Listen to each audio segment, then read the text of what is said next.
আমাদের সুখে দুঃখে সবসময় আপনাদের। খাগড়াছড়ির মহালছড়িতে বিভিন্ন রাজনৈতিক দল ও সংগঠন থেকে ৫ শতাধিক নেতাকর্মী বিএনপিতে যোগদান করেছেন। বুধবার বিকেলে ২১ জানুয়ারি মহালছড়ি উপজেলার মিনি স্টেডিয়ামে আয়োজিত যোগদান অনুষ্ঠানে নবাগতদের হাতে একটি করে রজনীগন্ধার স্টিকার তুলে দেন খাগড়াছড়ি জেলা বিএনপির সভাপতি ও সাবেক সংসদ সদস্য ওয়াদুদ ভূঁইয়া। এতে মোহাম্মদ আনোয়ার হোসেন সভাপতি, মহালছড়ি উপজেলা বিএনপির সভাপতিত্বে মোহাম্মদ আব্দুল সাত্তার মেম্বার এর সঞ্চালনায় প্রধান অতিথি হিসাবে উপস্থিত ছিলেন খাগড়াছড়ি জেলা বিএনপির সভাপতি ও সাবেক সংসদ সদস্য ওয়াদুদ ভূঁইয়া। বিশেষ অতিথি হিসাবে আরও উপস্থিত ছিলেন মোহাম্মদ আব্দুল মালেক মিন্টু, যুগ্ম সম্পাদক জেলা বিএনপি, অনিমেষ চাকমা রিঙ্কু, যুগ্ম সম্পাদক জেলা বিএনপি সহ জেলা ও মহালছড়ি উপজেলা বিএনপির সিনিয়র নেতৃবৃন্দ।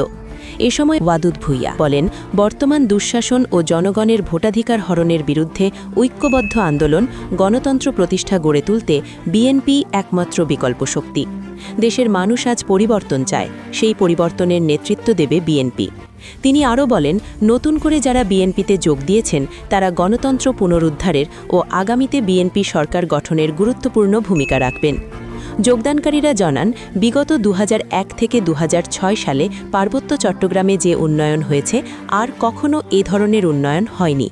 বিগত ফ্যাসিস্ট আওয়ামী সরকার শুধু লুটপাট করেছে, এলাকার কোনো উন্নয়নমূলক কাজকর্ম করেনি।